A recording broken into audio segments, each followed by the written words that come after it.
When I was your age, graduates, I dreamt of becoming a famous singer and a broadcast journalist. I can And still in all remember. those years, I struggled. I was so fixated with the idea that I had to be a famous singer and a broadcast journalist. And since I wasn't, despite the many other achievements I had, I believed I failed and I am a failure. There are just so much expectations I was unconsciously putting on myself and others. And then I realized I know what I want to do, but I do not know who I am. I have forgotten the simplicity of who I am. Thus, I also have forgotten who I really want to be. In a nutshell, she is a learner oriented writer, researcher, training facilitator, creative educator, and singer with experience in public information office, church ministry, and personal and community development. Ladies and gentlemen, let us welcome our well accomplished guest speaker for this morning, Miss Arla E. Fontamillas. Thank you so much, Teacher Martin, for the generous introduction. Good morning, everyone. I am sincerely humbled and challenged to be invited as a guest speaker on this very special occasion. To graduate during the pandemic is a remarkable feat in itself. So I honestly do not know how my story and my thoughts can further add meaning to this already significant celebration. This is my first virtual graduation ceremony, and I do not know what are the expectations in this kind of setup. All I know was that during my high school graduation, the last thing I wanted was a long and boring speech. So I hope I can serve you better today. I would like to begin by recognizing the extra efforts of our graduates, their parents, their teachers, and the school administration for all the extra efforts they have put in the school year. It's not easy to shift to a virtual distance learning mode in a short period of time. Everything was new and uncertain. We had to function and work with the limited that we know, and ultimately to trust God and one another that we could pull this through. And we did. So, congratulations. And now what? I think this is the question that always surprises my students, especially in my research class. Just when my students thought that they figured out the most brilliant research question or that compelling conceptual framework, do these terms evoke mixed emotions, graduates? I would then ask them, so what? Eh ano naman ngayon? How does one move forward from that question? How does one move forward when something unexpected, such as this pandemic, comes and interrupts your life? More importantly, how does one move forward from an achievement, a milestone, a victory, when it is being questioned because of life's interruptions? I know this may sound like a downer for happy occasion, and of course, we would just want to relish this day and bask in our academic success. But I think in this new normal, being schooled, intelligent, or knowledgeable may not be enough anymore. The pandemic has ushered in a technological revolution that moved in a very fast pace where information has never been this accessible and free. And we can have an entirely different talk on the effects on the psyche and the society as a whole of the rapidly increasing misinformation and disinformation around us. And I think this is important because words and language are very unique human experience. It is by words and language that we get to understand ourselves and the world around us. And the ideas that you read and interact with shape and define you. Unfortunately, because of the pandemic, we're all forced inside to be our homes for more than a year. Most of our interactions are now through the written word delivered through technology. And this technology can be controlled by certain people who do not have high regard for the sanctity of the word and the human life. So, how can a student like you be prepared for a world like that? You see, I have more questions than answers. I think this is what teaching philosophy and social science does to you. And really, if after this you have better questions than what you had before I started this talk, I think I am doing a good job. Because among the many truths in this pandemic has shown us, one is that we are not the masters of this world. The scientific revolution has made us believe that we can control everything, including nature and other humans. And look at where we are right now.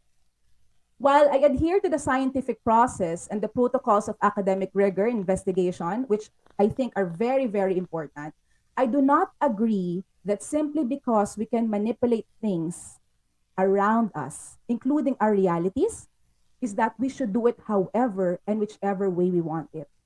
We are not God. We are not the masters of this world. We are stewards. I like it better in Filipino. Katiwala.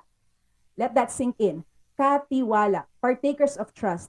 When God created the heavens and the earth, the first commandment he gave Adam and Eve was not to go and multiply, but to rule over the fish in the sea and the birds in the sky, over the livestock and all the wild animals, and over all the creatures that move along the ground. The Lord God took the man and put him in the Garden of Eden to work it and take care of it. And I think, as far as I'm concerned, we're not doing a good job. Even in managing disasters, we have for the longest time tried to re engineer and reshape our nature. Instead of building our cities, our homes, and our lives with respect to the natural typology of our land and water forms. And then we wonder why our cities are flooded, why our lands are eroding, and our islands are sinking. We frown at the indigenous people groups, thinking that their ways are backward. But if we look closely at how we are treating the earth, we can question who is really civilized here? Who is really the educated here? It is our man made ecosystem, like our houses and buildings, that is really causing disaster. Have you observed how the natural ecosystem on its own can naturally bounce back after a natural disturbance such as the storm and hurricanes? Nature has a way of recovering, and this is what we call in the disaster management literature resilience. From the Latin word resilere, which means to leap back, rebound, recoil. It was first used in mechanics to refer to steel beams that can withstand severe pressure without breaking. Eventually, resilience would be used in everyday speech, referring to a person's indomitable spirit. Nowadays, a resilient person is someone who can weather the storms of life and emerge unscathed. Resilience is the capacity to recover quickly. And it can only happen when you are fully aware of yourself, your situation, your emotional reactions, and your surroundings, including the people around you. But with all the stimuli being exposed to us right now, we are a very distracted humanity. I can see this very well, whenever I would hold an activity called solitude in my class. I will bring my students to a spacious area where they can sit, stand, and lie down. I would then tell them to do nothing for the next 15 minutes. That's right, nothing. They are not allowed to communicate both verbally and non verbally with their classmates. They would surrender their cell phones to me. They are not allowed to bring anything. They just have to be still and silent. And you could just imagine the faces, no? The many sitting and lying positions these students would do just to overcome their restlessness. Those rare times that I would allow them to bring a pen and a paper, they were able to write a poem or a song, or solve difficult math problems, and draw amazing illustrations. Imagine what a focused generation can do. I tried doing this in my virtual classes, but only for 5 minutes, plus, I can't really ascertain whether the student is actually doing it. But for those who did, they reported it was very helpful.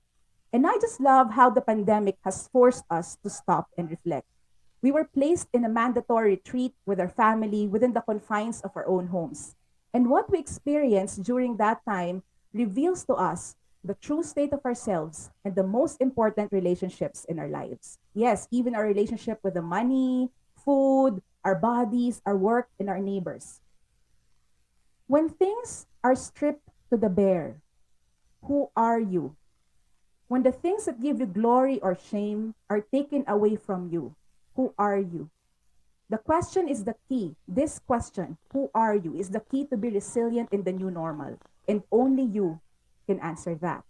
If your value is only worth your successes and failures, your possessions or lack of it, and even your dreams and plans for the future, it will be so difficult to press on in this post pandemic world. Because this pandemic has shown us that all of those things can be canceled and even rendered worthless.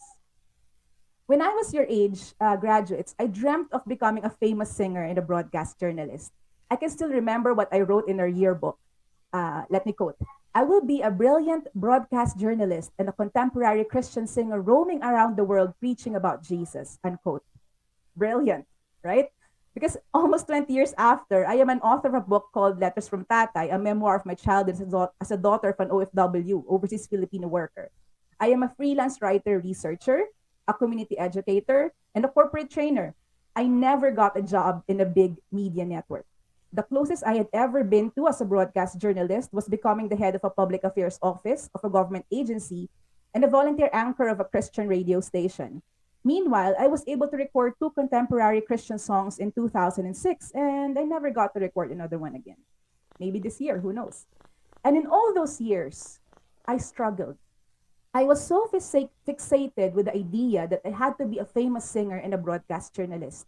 And since I wasn't, despite the many other achievements I had, I believed I failed and I am a failure. I was internally beating myself up, and this had cost me my physical and mental health.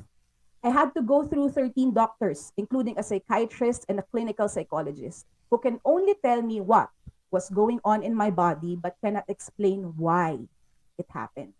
I am a generally healthy and outgoing person. So while I was taking psychiatric medicines, I knew in my heart and in my spirit that I need to seek counseling, the spiritual pastoral counseling. It was there that I learned that the deepest desires of my heart and the most important people in my life are disconnected. While I am immensely grateful for my master's degree in New Zealand, it was also there that I saw who I really was, separated from my family, my community, my achievements, and my reputation. There are just so much expectations I was unconsciously putting on myself and others. And then I realized I know what I want to do, but I do not know who I am. I have forgotten the simplicity of who I am.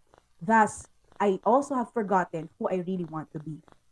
I do not come from a wealthy family. My mother did not finish school and had to work as a house helper in Manila at the young age of 13. My father, as I mentioned earlier, is an overseas Filipino worker, a seaman working abroad.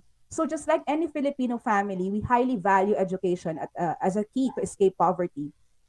Yet, during our last years in high school, at same age as you, graduates, my father abruptly decided to stop going abroad for work.